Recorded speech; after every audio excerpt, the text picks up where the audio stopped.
if you write in order to directly kind of bring in clients, it's not going to work, right? It's No. too mercenary and it's unappealing for everybody involved. So you have to write things that are at that quick flow kind of three-way or the ikigai thing, because you're genuinely interested in the subject, and you know in the back of your mind that what you're writing is interesting to somebody out there, and it's not just your personal kind of like writing about your kids.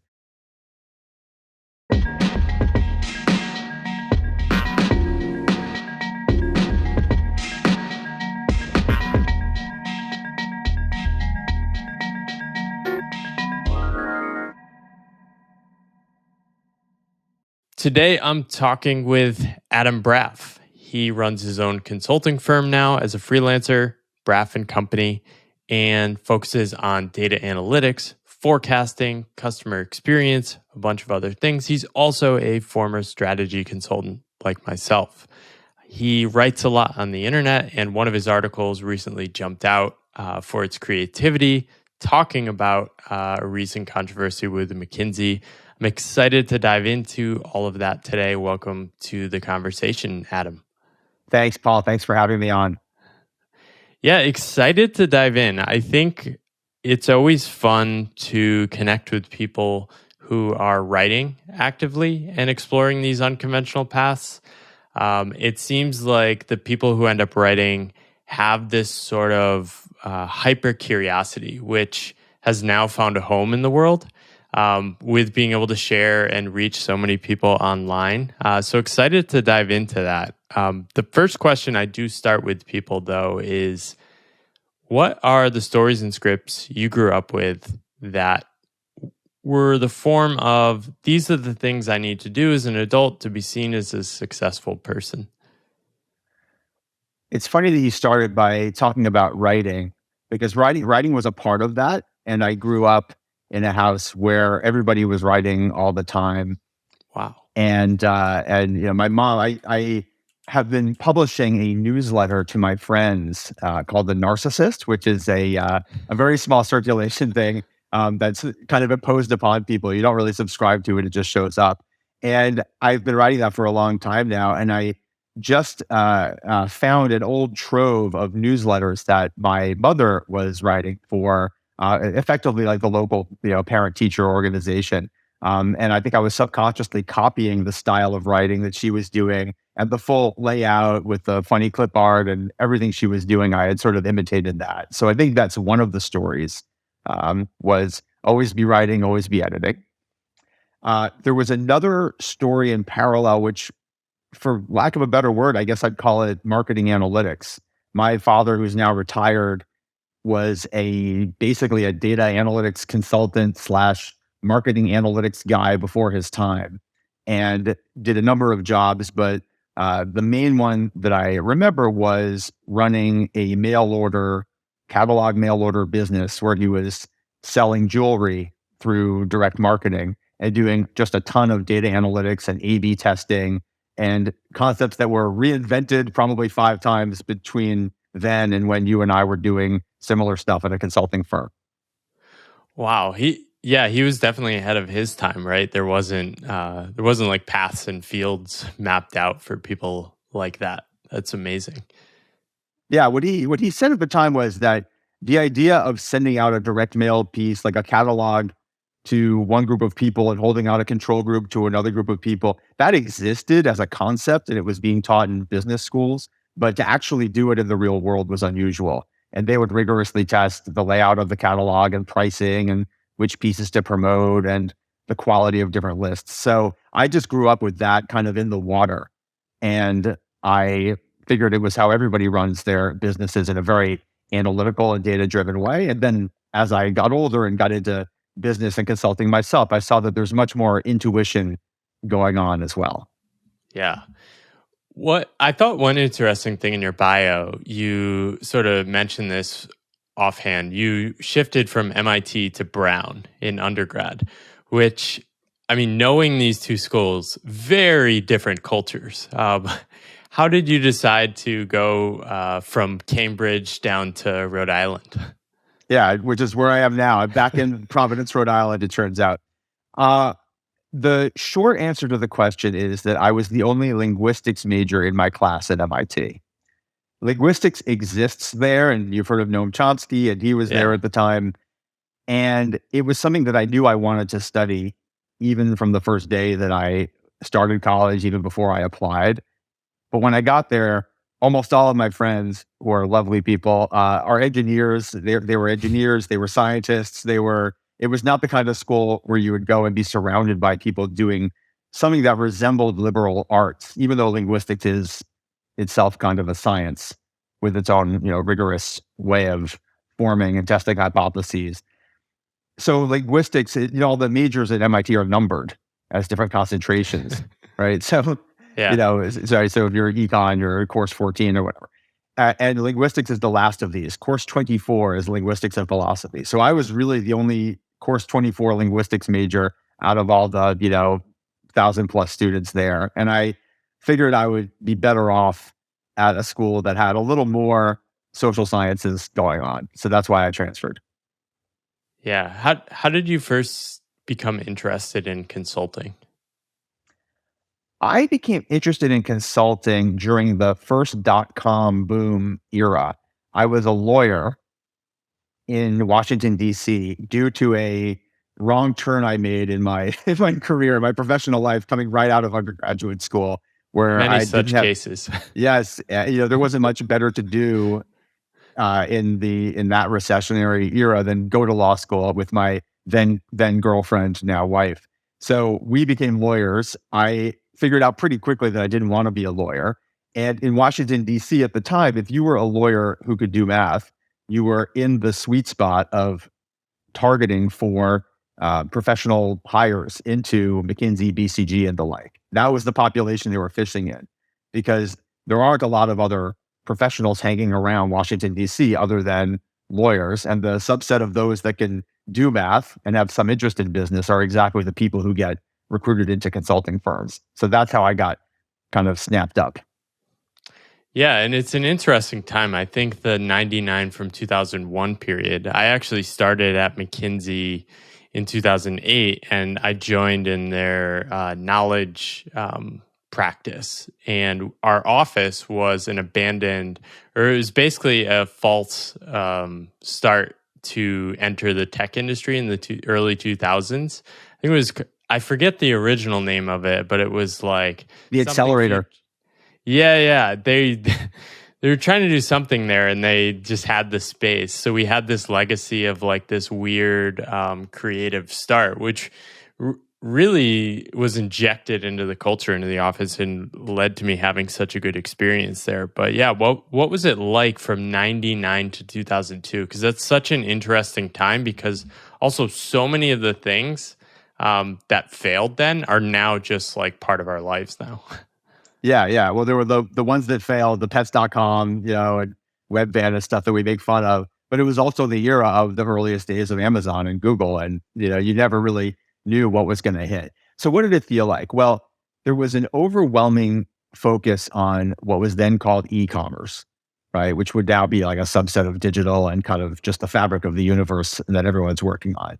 Everybody wanted to work on e-commerce studies, and there was just a lot of ferment going on. There were even games we were playing. We did a virtual stock exchange competition where we all pretended to buy and sell stocks. I actually won the competition. I am going to humble brag a little bit here. So I won this competition to basically day trade stocks with paper money on McKinsey's time for something like a year-long period during the dot-com boom.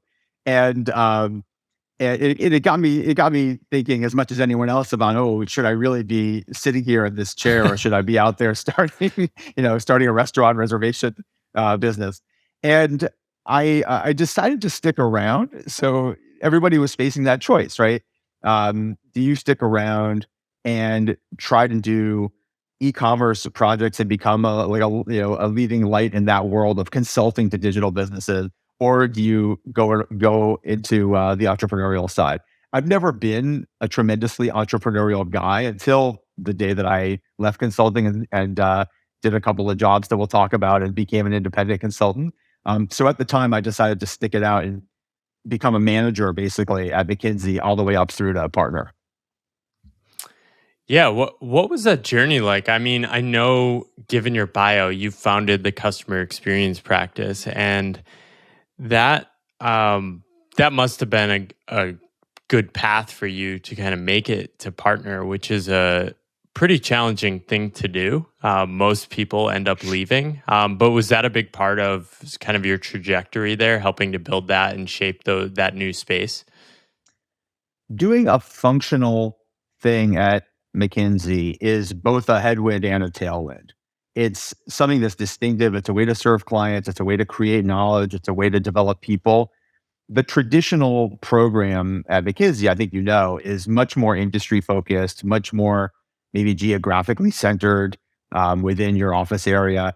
So the traditional program is like two giant clients in a specific industry that are directly competing with each other, and you are somehow stewarding a bunch of different functional projects for those clients. And that wasn't at all what my program looked like. I was very much a functional guy. I was a creature of both kind of the marketing function and the operations function. So, in some sense, I had made my journey probably as difficult as possible for getting elected partner there. But it paid off, and I was able to do a terrific mixture of marketing analytics projects, customer service operations projects, and what you pointed out, the customer experience projects, which were kind of a blend of the two. I was able to do that for some time. Yeah, it's interesting. When I joined in '08 and I joined the operations practice, and post recession, I think you left around a similar time too. Operations was really one of the bigger practices that sort of helped them come out of that, because they were able to like build this large bench. So maybe you helped influence some of that shift as well. But it definitely seemed that operations and other functional practices were becoming a little more high status within the firm as well. I think so. Operations has this nice built-in hedge. If you're doing service operations work, like the stuff I was doing in call centers, you can just as easily work on cost reduction projects as on Yeah. revenue enhancement projects, even within that channel. So operations people have had a pretty good run there for some time. Yeah, what made you want to leave? Give I imagine you were only partner there for a few years. Yeah, I was a young partner. I felt like the functional stuff I was doing would be. I was just kind of itching to get out into the world and to do things for real with companies on a sustained basis. I had three young kids who were born all during my time at McKinsey, and I had a program that took me very far away from where I was living in DC. And so I said, all right, let's my wife and I went on what we call the strategic planning offsite. We took a trip to Paris, and we talked about it and said, should I stay or should I go and get into business? And as soon as I made the decision to go, and then as soon as I just dangled the line of the water, I was testing ideas around should I become an analytics executive or an operations executive. I found a lot of traction on the analytics side. This was an era where they were just starting to coin the phrase big data, and tons of people needed somebody to come in and be an SVP of analytics. And so those were the offers that I got, and that's why I made the jump. Yeah, that's a pretty cool time period to be doing that as well. I mean, I remember like the term like data scientist didn't even exist now, and now it's wild how many data analytics people like firms like McKinsey and BCG have. They have probably thousands of people by now. They were starting to build the practices when I was at those places in the early 2010s. But did you consider becoming a freelancer at that point, or were these opportunities sort of like greenfield for you as well? So it felt just as exciting. No, the whole point was to be part of a big organization and to build something sustainable, right? So making the move from McKinsey to JP Morgan Chase to be their head of customer data and analytics was a very deliberate pivot from one big organization to another kind of big organization. The idea of being a freelancer was very, very far off in my mind and far off into the future. Yeah. What do you think were some of the biggest things that kept you in consulting for so long? there must have been, I mean, I stayed in the field for 9 years. I jumped around to a bunch of different firms, but I just loved synthesizing information and making sense of ideas. And eventually, when I became good at that, that's when the other stuff I became less inspired by. But what were some of the things that kept you at McKinsey, I think, for about 10 years? The two things I would say were first, the diversity of work, even within my sort of narrowish functional slice or slices. There were so many different industries I could serve. And that's just not a thing you find outside of consulting, the ability to go from a bank to a hotel to a telco to an insurance company and do something that by then I was pretty good at, helping them improve the customer experience at a positive ROI or helping them set up a set of tests to improve customer lifetime value. So having that diversity of different problems to solve, I think was one.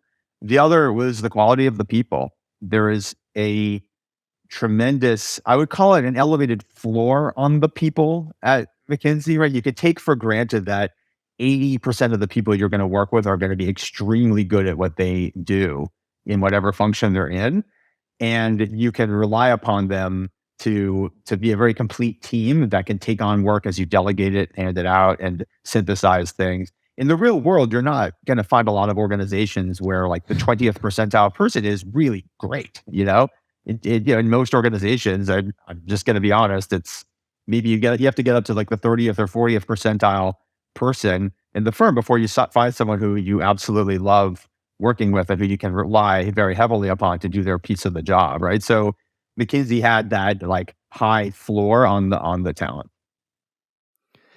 Yeah, what do people get wrong about McKinsey? And I'm sort of teeing up article you wrote about that McKinsey book. We don't need to name the book, but there's a book sort of panning McKinsey, and there's been this media narrative for the past few years that like McKinsey is this evil empire.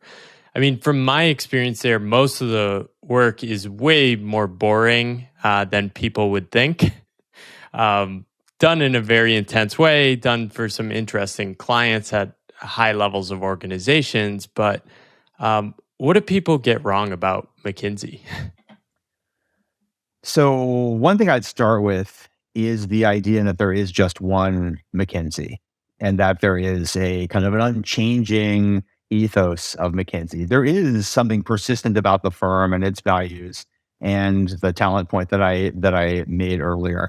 But when you spend time inside of a firm like that, it's just an enormous place that's extremely decentralized. And it's decentralized to the point where there were multiple different groups working on customer experience initiatives at the time that I was forming that practice. I had to exert myself quite a lot to rope them together and to say, let's build something together. So I guess the first thing I'd say is it's kind of a category error to even try to critique McKinsey as such in a way where you're trying to predict the next thing that McKinsey will do, right? Because it's the part of McKinsey that you are talking about that is the relevant unit of measure. So that's the first thing. I'd say the second thing is the point you made about the work being largely, I'll call it boring, right? Largely straightforward business advancing work to increase shareholder value, increase other kinds of stakeholder value, mostly by raising revenues, by helping companies just grow better and like make more money and avoid doing stupid stuff and avoid waste, right? That's the large majority of what McKinsey does. And only a tiny fraction of it is serving clients who are in any material way like controversial on subject matters that are really controversial. It's a bit like just hearkening back to my lawyer days. If you talk to people who've clerked on appellate courts, very little of the work in an appellate court clerkship or on the docket of an appellate court are these culture war constitutional questions about, individual rights and stuff. Like most of it's like administrative law stuff and kind of procedural stuff that just has to get done for the efficient functioning of the law. And it's very much the same inside of a consulting firm. Yeah, I think that's spot on. It's I think these firms have become so big. I mean, they're dramatically bigger than when I left, or McKinsey is in 2010, and it is decentralized, which is actually a great way to run an organization like this. And this is probably why they continue to grow. But when you are decentralized, you are sort of, I went deep into like chaos theory and complex adaptive systems in a lot of my research. And there's this phrase like surfing on the edge of chaos by this guy, Richard Pascal. He's actually a former McKinsey person. But yeah, you're always kind of pushing the edges. And most of what like pushing the edges looks like is basically like trying to move into new fields that like don't really work out, right? And then you do get people that are working on projects which are a little more sketchy. But I do wonder if the media is almost creating like more demand for consulting because these executives will look like, oh, we can just blame McKinsey for our own decisions if this is Yeah, the I sort mean, of narrative. yeah, look, I like your idea about emergent order and the value that comes from people experimenting on the edges to create new ways to, in my case, use data and analytics to improve companies' performance. And the more you have people experimenting in this decentralized way with new fraud fighting use cases and revenue use cases and operations use cases, people discover cool stuff. They cross pollinate it across sectors, and the winning ideas win. The losing ideas just disappear. And then, unfortunately, the really risky stuff that's happening that's reputationally bad for the firm.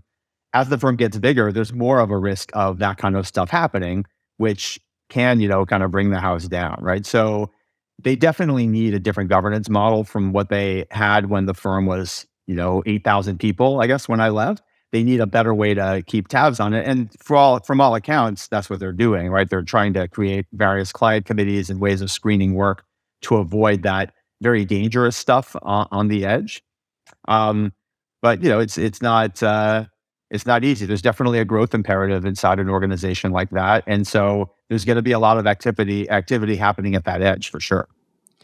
Yeah, they had 30,000 employees as of 2 years ago, which is pretty wild. And it really is creating a new kind of organization. I mean, even we've had massive manufacturing companies in the middle of the 20th century, but we haven't had like organizations at this scale doing service at this scale in this way. And yeah, it's going to require new ways of thinking about how to run an organization, which I don't know. Maybe there are limits to scale. We have to find out. In customer experience, were there new ideas you helped to shape and form at McKinsey that you were really successful with your clients? Yeah, I mean, I hesitate to take full credit for ideas that probably were invented, many times over before I stumbled across them. To some extent, a lot of the newest ideas that were happening in customer experience in that era had actually been pioneered by Bain, where Fred Reichheld was running the loyalty practice and where he had created a very popular product called the Net Promoter Score, which I'm sure you've heard of. It's a way of right. It's a way of calculating customer satisfaction by using a willingness to recommend question and subtracting promoters and detractor.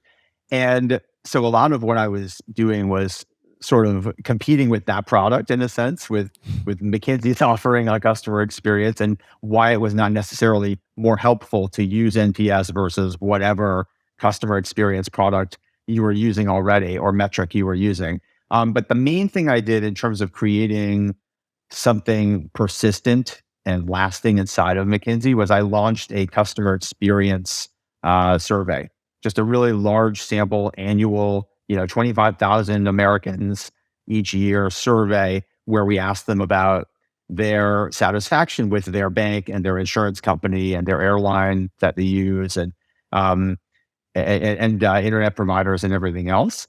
And what that enabled us to do was create benchmarks, create longitudinal data sets where we had lots and lots of granularity and we could slice it ourselves really finely by different demographic cuts and everything else.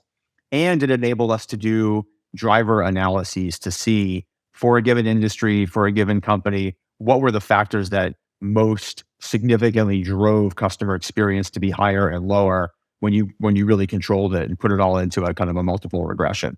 So that was kind of the central idea of the practice, was doing all that and then coupling it with all of the firm's resources in analytics and in operations to execute on the winning ideas in a lean and effective way.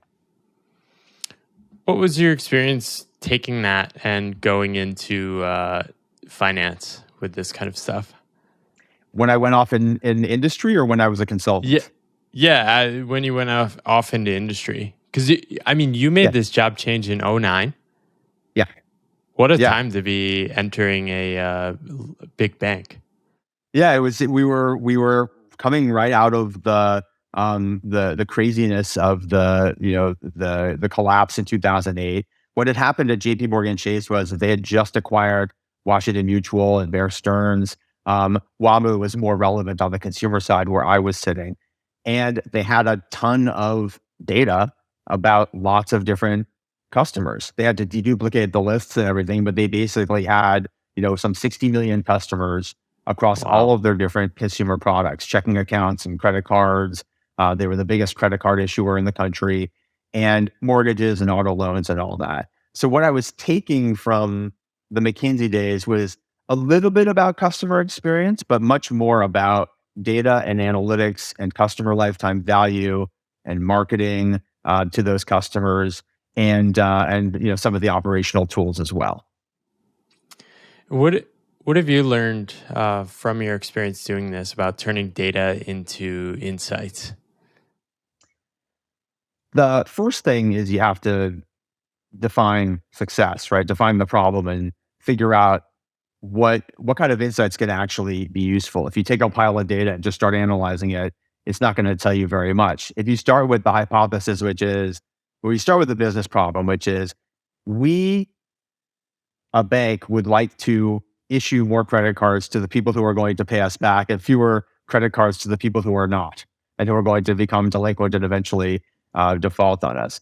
We would like to do this using the data that we have available that everybody has, like credit scores, but also to use all of the proprietary data that we have as an enormous financial institution with lots of touch points with our customers. So, what are the ways we can do that? So then you do hypothesis driven problem solving and you say, well, maybe the customers with lots of money in their checking accounts are going to be really good credit risks. And the people who are constantly living paycheck to paycheck are not going to be good credit risks, right? So you do that process of prioritizing the problems that are going to really matter and make money for the company. And go get data that you think is going to be relevant and you build a prototype and test it and then, roll it out. So it all starts with defining a problem that really matters. And you go from there. Yeah, and this is such a core thing. It sounds simple, right? Define a problem, but I've found working in other organizations without the consulting background, a lot of what is happening in organizations is sort of like starting with the like starting with the solution that the highest ranking person thinks is the best thing to do, which is either like just copying what other companies are doing or picking something that's in the zeitgeist. What do you know about influencing other executives to kind of embrace problem solving thinking and hypothesis first framing?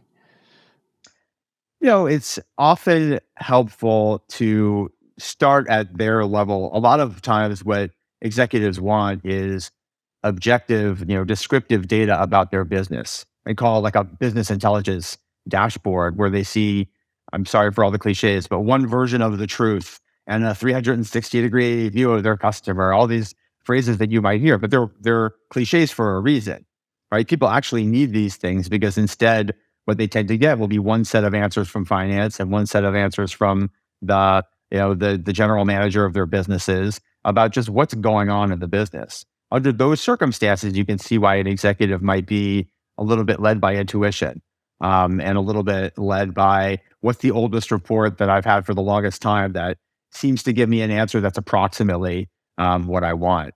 So, in some sense, influencing senior executives is a lot of it's listening to them about what their problems are. A lot of it is just providing basic facts that they haven't had before. And a lot of it is coming up with ways to test new ideas at low risk for them to see if they can test it out before they fire. What are maybe one or two skills that you either had to train some of the people working with you, or the things you wish more people had that you took from consulting? I would say two things in the corporate world that are missing, that are found almost kind of by default within consulting. One is and I think you probably have some strategy units on this, but the pyramid style communication, like how to tell a story in an argument or a grouping that is a nice a nice coherent PowerPoint deck with an executive summary on the front of it where everything tracks that storyline. That is not the native language of decks and emails and documents and stuff in corporate. Even to the extent that they're using PowerPoint, they're not using it that way. So that's the first thing, is kind of McKinsey style communications is a thing I have to teach and reteach every time I show up at a new company. The second I would say is McKinsey style performance management, and the idea of a semi-annual review process where you take the time to go around and talk to the clients or the internal clients of the people on your team, and you collect their objective feedback on how these people are doing, and you give them the feedback in a session where you follow the feedback format of, here's what's working well and here's what you need to work on, and here are my concrete recommendations on what you need to do. And then you provide the employee an opportunity to give you upward feedback. Like, all of that stuff you take for granted inside of McKinsey, and almost none of it exists in the wild inside of corporate setting. Yeah, and it's really hard to copy paste that stuff too. I mean, I think one thing I've sort of figured out by teaching this pyramid principle is, like, it's not actually about teaching the framework. People intellectually can understand this pyramid principle framework really quick, but they do not understand the sort of like obsessiveness in the firm, right? You're basically doing like endless amounts of iterations, right? And that's really the magic that results in that end product, not just like taking the pyramid principle and applying it. The biggest thing I have to sort of ingrain in teams is, like, you're probably going to need more than just 2 rounds of feedback. You might need like 25. And people have a hard time like realizing how fast things go back and forth in consulting. Yeah, did you have any success sort of training that mindset into your teams, or were they I think to some Adam, extent. slow down? Well, no, you take your time with it, and Yeah. you do it in a way that's kind of commensurate with the importance of the project you're working on. Like, I like, for my taste, almost every internal document at any stage of a project would benefit from a clear executive summary on the front of it that tracks the progress that we're making. Right. So to me, it's not too much work to do it, and it probably doesn't require that many iterations for me to just get up at a whiteboard and start writing out in 3 bullets what's going on.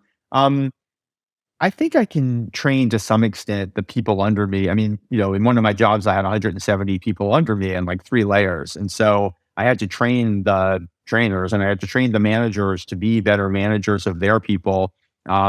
This is more on the performance management side than on the communications side. But people learn by doing, and they see the way that I run a meeting, and they see the way that I run the reviews. I'll typically have, in my corporate jobs, these cross calibration sessions where I get together with the 1 down managers, and we stack rank all the employees, and we come up with some objective way of rating them, right? So they see how I do that.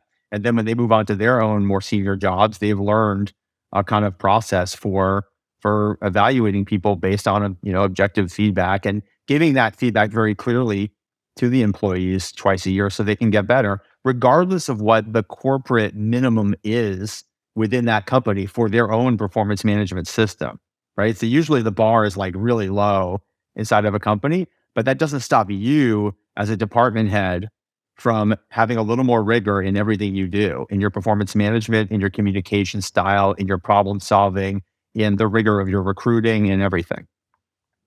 Yeah, one thing that's interesting about the McKinsey model, which I actually didn't even see at BCG, was they have this person called like a DGL, and they are actually not your manager, but they are personally responsible for your development and feedback. And so you sort of have this coach who's like looking out for you, trying to help you improve. they don't really care about your manager's like pet peeves and like they want to work with them and get the feedback from them, but they're really like invested in you.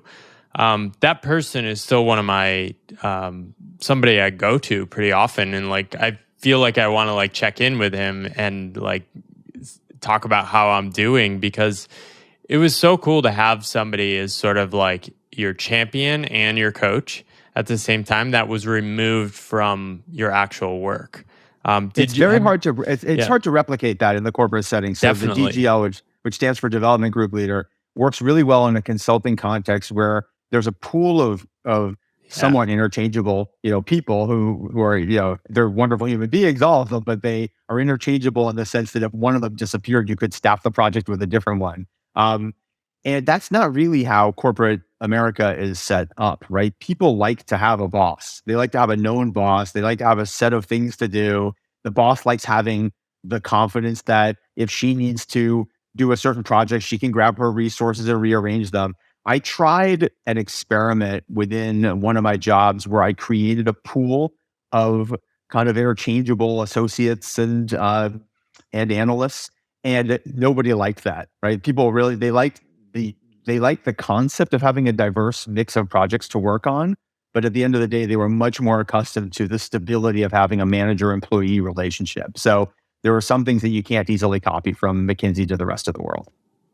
Yeah. So I'd love to shift more to your post McKinsey experience. What did you learn about data from working at Point 72, a hedge fund? Um, the stakes, like, this is about as hungry as you could get in terms of wanting more data and the best data in the world. What did you learn from working in an environment like that?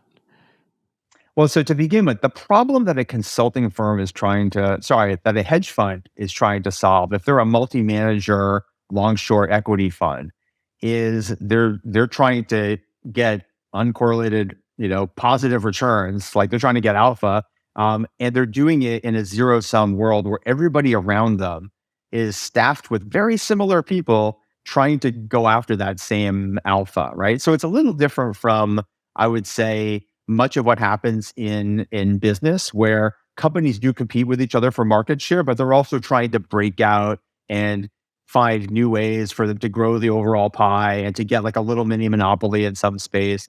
That doesn't easily exist inside of hedge funds. So you've got the dynamic where they're all fighting with each other. They've all got the same, lacrosse players from, Fairfield County who went on to become, college lacrosse players and are now working at these funds. And so they're all trying to outsync each other. Okay. And they're doing it in a context where, in theory, a really great insight, a really great analysis, a really great data set can instantly turn into money in a way that isn't possible inside of a credit card company or a satellite TV company. Right. If I found a cool relationship between the amount of money you have in your checking account and whether Chase should write credit cards, that takes a long time to turn it into a lot of money for Jamie Dimon and for Chase shareholders, right?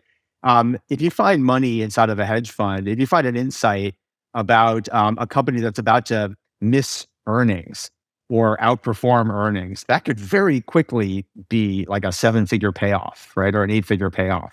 Um, so the stakes are different inside a company like that. I would say the main insight I learned that's broadly applicable is people don't appreciate enough the volume and diversity of data that is out there in the world. So if you've got a problem you're trying to solve and you've got the consultant mindset, let's say you're working in knowledge, you're working in, research and information somewhere, you've got a set of databases that you can look at and research sources you can look at. What the hedge funds are doing is they've got a problem they want to solve. Is Chipotle going to sell like more burritos this quarter than last? And they know that there are a bunch of resources they can look at that will answer the question at one level.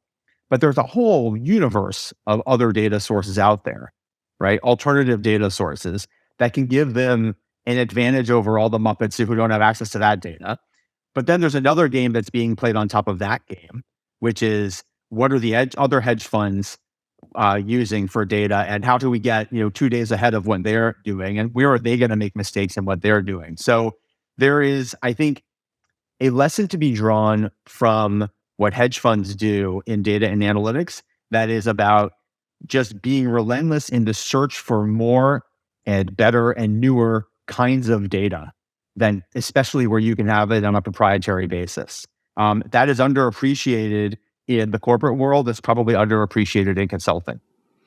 Yeah, so it sort of helps you expand your imagination for what's possible in terms of like what you can actually measure and use. I mean, even in consulting, we did a lot more interesting data analysis than I saw in other companies, which is like you might send somebody to a grocery store and just like have them count the cars, right?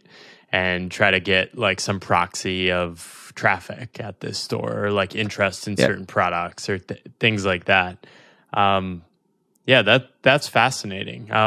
Yeah. Channel checks are like a tried and true way of kind of rounding out the information, getting it on a proprietary basis. I'll just say though, if you start with a problem that you're trying to solve for a client and you lay out a problem solving framework, right?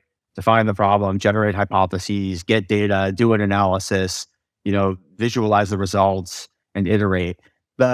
You can spend as much time or as little time on all of those steps as you want, right? And I guess what I learned is you can profitably spend a lot of time on the step called get the data, right? You can spend a lot more time on that, whether it's channel checks and having people hang out in supermarkets, or doing that by proxy by looking at satellite pictures of parking lots over a longer time horizon, or looking at geolocation pings from cell phones to get a bigger sample. Like there's a lot you can do on the get the data step, and you can probably get a competitive advantage by doing it better than other people.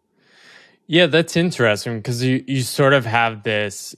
So from your perspective, you're sort of like uncovering this arbitrage opportunity, which is like the default norm in the business world is that like you should be working, right?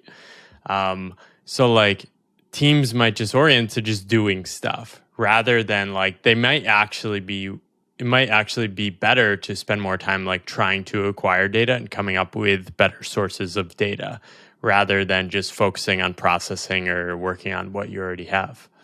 Yeah, if your job is to measure customer cancellations, you're on the retention team at a satellite TV company, and your job is to try to figure out which customers are leaving, where they're going, why they're leaving.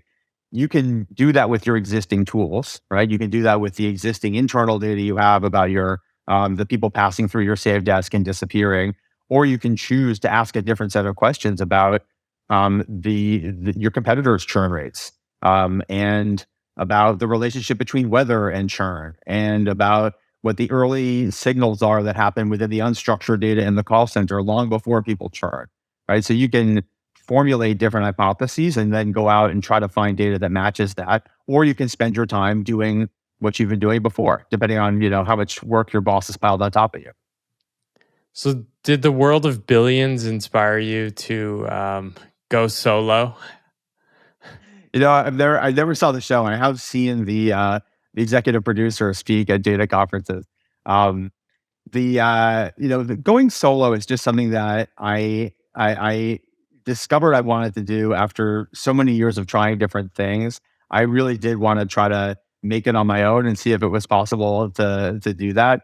So I launched in 2019 my independent consulting biz, and I launched it with the principle that I would do the stuff I've been doing for a couple of decades, helping investors figure out how to make more money and helping corporates figure out how to use data and analytics to improve their outcomes, which are also largely about making more money, but also some longer term objectives they have. So I started that in 2019. It's a pretty interesting shift. I think people have said things to me like, "Oh, it's easy for you to become a freelancer because you worked in consulting." It was way harder than I thought in ways I didn't expect. In terms of and especially when you start and before you're like trying to find people to help you or get support on things and getting in your groove, like you're doing everything of everything you do, um, which is kind of a crazy thing. Like I didn't have as much experience as you at that super senior level, so suddenly I am the partner, the manager, the analyst, the researcher, the slides person, The sales guy, the sales guy too, right? yeah, and one, I actually loved it. Like I loved just the lack of having to go in between so many people and the friction that's there. But also, it was like, wow, this is really pushing me. What were some of the things that were hard for you at first and surprising? So I had to define what my offering was, right? I had to figure out like data and analytics consulting. Is that like, does everybody do that? Or are there lots of people doing some version of that? And it's not hard to find them, right? I've Yeah. bought some of the relevant keywords, but if you just typed it into your search engine, you would probably find lots more people than me out there doing this. I found it enormously helpful to go through the entire oeuvre of our friend Will Bachman, right? Because the Oh, Unleashed Will. series is like, yeah, Will is invaluable for yeah, shout out to just, Will just Bachman. If anyone is a yeah. strategy consultant and wants to become independent, you must touch base with Will. Yeah, just search for the word, unleashed. And I mean, going through those podcasts and all of his content was so helpful for the nuts and bolts of how to become an independent consultant and just solve the basic problems of getting, business liability insurance and starting up the website. So the other inspiration, by the way, I would say is Venkatesh Rao and his Art of Gig series. If Oh you yeah, remember he's that been a big throwback, yeah. influence. Yeah, he's been a huge influence on me. Yeah. So he was in the 2019-20 period, just when I was starting and through the COVID era, he had started this series that you'll remember called The Art of Gig, where he had characters and he had stories and he set out a lot of wisdom. And kind of much of it was in his kind of cryptic, like Straussian style of very dense. But he also had something that was very accessible, which was a series of consulting tips that he posted on Twitter and then compiled. And they were also tremendously influential on me, I would say, because he got you thinking about the higher order questions like, why are you independent anyway? And, how can you be a good member of the independent consultant community and refer business out to other people? And how do you not like nickel and dime your clients? And how do you make sure you're not wasting time communicating the wrong way? So the combination of Will and kind of Venkatesh, I think is a really great kind of starter pack for people who want to become independent consultants. And I think I don't know if he ever packaged it up. I think there was going to be a 2-volume set of this Art of Gig, these books. I don't know if I've seen them hit the market, but all the content is probably there somewhere. Yeah, he said he shut it down, so you can't actually find these articles. He did tell me he's going to publish this, but he's going to do it at his speed and how he wants. So we will see when that happens. But yeah, that's invaluable. Tom Critchlow has been huge for me too. Yeah, and there's this sort of like really small but like emerging set of people that are sort of taking this non-traditional approach to freelancing. And you said at the beginning, like, I need to figure out my services. And like, that was sort of my mindset going into it. I need to like package things. I need to have like these offerings, just like the McKinsey site, which is like, I do digital transformation.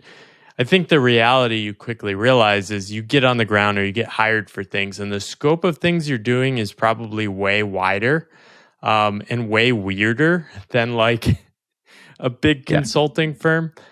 What have you learned about like the need to like clearly define versus like just being like Adam Braff, who's Yeah. doing generally helpful data driven stuff? Yeah. I mean, everything in life is about this question on how much you plan versus how much you let happen. And you can't over commit to one side or the other. I think the main thing I guess I learned through the first few years of the journey is that I'm not just a consultant. Really, what I'm doing is 4 things. I've got my consulting business, which is just me, right? I've got my teaching that I do, which is, you'll see that these are all symbiotic, but the teaching that I do, which is I teach a graduate class in business analytics and data visualization at NYU. And now that I've moved to Providence, I'm going to be starting to teach in the spring a class on data for social good here. So there's the teaching element of what I do there. And all of these are things that I discovered kind of by accident as I tried different things in my independent life. The third thing is I run a series of forecasting contests. So I'm on the 7th annual forecasting contest, and that generates a tremendous number of ideas and connections and relationships and content for me to write about. And then the fourth thing is my blog, where in addition to reviewing the hatchet job on McKinsey, I tend to do things like write up the ongoing play by play in the forecasting contest, and then somewhat less boringly, I'll also share thoughts on data and analytics and lessons learned using food metaphors. So that part of the blog is called "Analytics is Eating the World." Yeah, I love that. And it make this combination of things makes perfect sense to me. And I'll have to send you this stuff from Tom Critchlow, but he has these three pies um, where he's writing this article around like rejecting specialization. And a lot of people, when they become freelancers, think like, oh, I need to start with the services, and then I just build my entire identity around like delivering these services, right?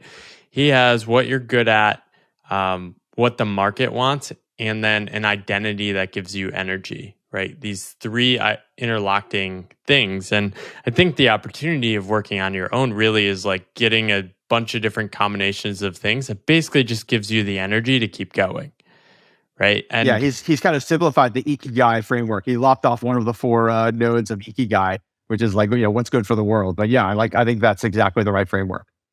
yeah, and I sort of buy it because I think at the individual level, if you start with what's good for the world, you start short circuiting your own energy and you burn out anyway, right? So like the best way to arrive at like what's good for the world is to be at like the like right relationship towards your actual work. What were you were you surprised? I mean, you talked earlier on about writing as a central thing, but has writing played a bigger role in like finding clients and introducing to different opportunities than you expected? Yeah, it's very I don't know if zen is the right word for it, but if you write in order to directly kind of bring in clients, it's not going to work, right? It's No. too mercenary and it's unappealing for everybody involved. So you have to write things that are at that quick flow kind of three-way or the Ikigai thing, because you're genuinely interested in the subject, and you know in the back of your mind that what you're writing is interesting to somebody out there, and it's not just your personal kind of like writing about your kids. So I would say it has been helpful. Like I have gotten a number of surprising, inbound leads from people who either learned of me through the blog or knew me from before, but were reminded of my existence because they happened to see something float by on LinkedIn. On the sea of garbage that is generally LinkedIn, there are occasionally interesting posts, and I hope to be among the interesting ones. And so I have actually gotten some really cool leads and gigs from an indirect result of the writing that I do, even though that's not why I do it. Yeah, and it probably sort of like shifts you more slowly towards like things that you actually want to be doing over the long term. Did the nature of your project shift from the beginning to now in terms of like, okay, I'm like customer experience framework around this versus like now these more ambiguous, more Adam Braffian projects? I would say the projects have they've shifted a little bit just because I've discovered what is, I've got a competitive advantage in certain things. So for example, when I'm advising investors, whether it's pension funds or private equity firms or family offices, when I'm talking to them about how to do their business better with data and analytics, a lot of the value I can add is my comprehensive knowledge of the alternative data space. I just know what data sets are out there, and I know the pros and cons of these different data sets because I've been, buying them for some time now, and I've had to really put them to the test. Right? If I were to do generic kind of analytics consulting for a hedge fund to help them build better models, like I wouldn't have a comparative advantage in doing that. So my consulting is, in some sense, the result when I've learned I'm good at along the way and where I can just be the most helpful. In a corporate setting, it's really the end-to-end, chief data analytics officer role, playing that on an interim basis, helping them set up their existing, head of analytics for success, whatever it takes. But my goal is to then do that, build that, shape it, and then move on. What's the best part of this kind of like self-employed life that you didn't expect?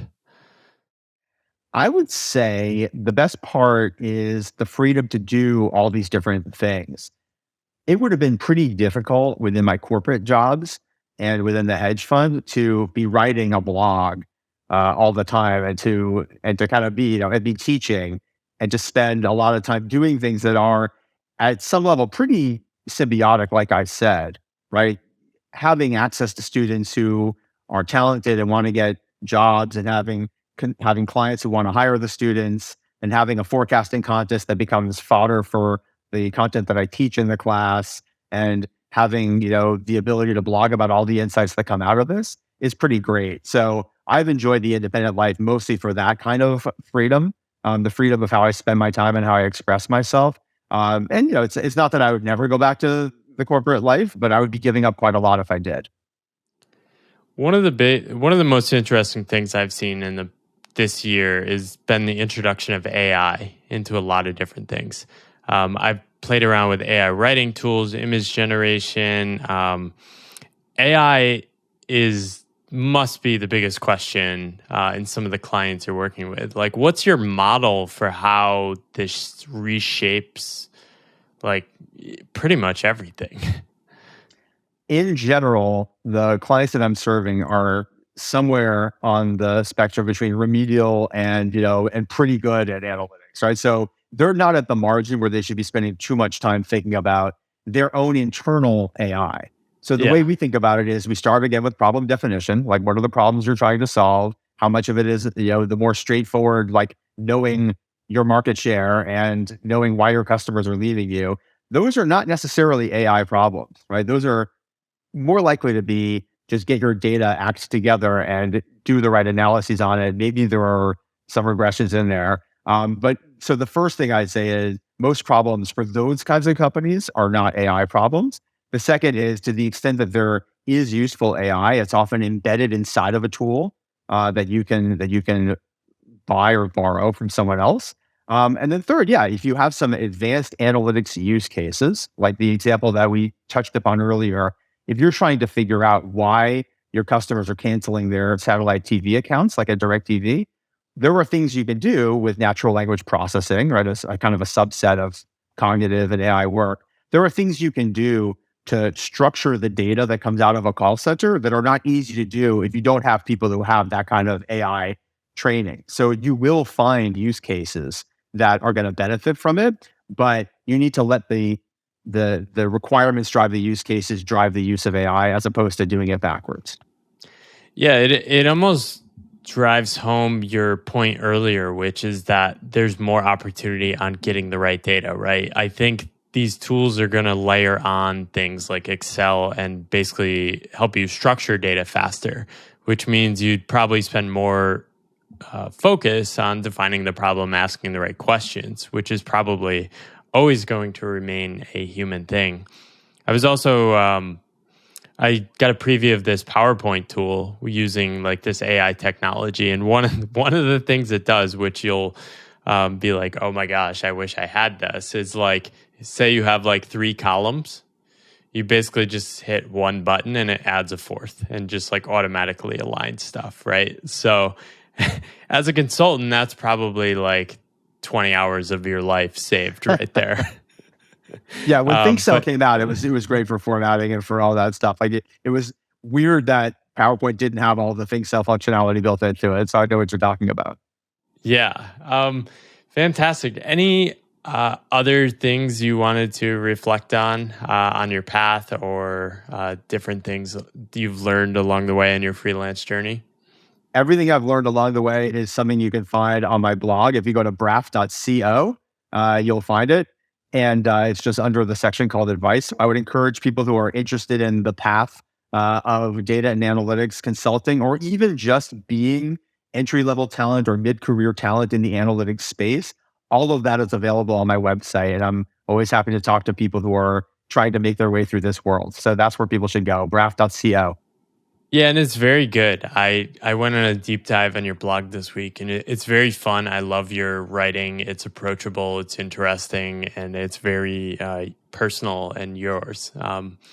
I'd love to give you an opportunity to shout out the forecasting contest too. That seems pretty fun and something people might be interested in. Yeah. So really quick, every year it's just open to anyone to join. There's no cost to enter. If you are at the website, you'll see it automatically. Probably best to subscribe to the blog so you're not surprised when the contest comes out. But it's every January we put out 25 propositions that I crowdsource from the previous year's contestants, and it's things like will so and so win an Academy Award, and will this team win the Super Bowl? And then others are very fact specific to the year ahead. So will Russia invade Ukraine was one of the ones this year. Will Roe v. Wade be overturned? We had all of the topical things in there. So we set them out. They're binary propositions. Everyone predicts them from 0 to 100%. And the winner, who has the lowest error at the end of the year, gets a bowl of pho. That's the traditional prize, and a book that I've picked out. That's amazing. Thank you so much for sharing these reflections. I've learned a ton from you today, and love to see more fellow strategy consultants carving their own paths. I feel like people are a little too afraid of this path, and hopefully more people like you taking it will show it can be more interesting and more fun too. I agree with you. Yep. Thanks again, Adam. All right, cheers. Hey there, thanks for watching that episode of the Pathless Path podcast in video form on YouTube. If you want to see more episodes, you can find links to further episodes up here, or you can subscribe over here. Thank you for your support, and I wish you luck on your own pathless path.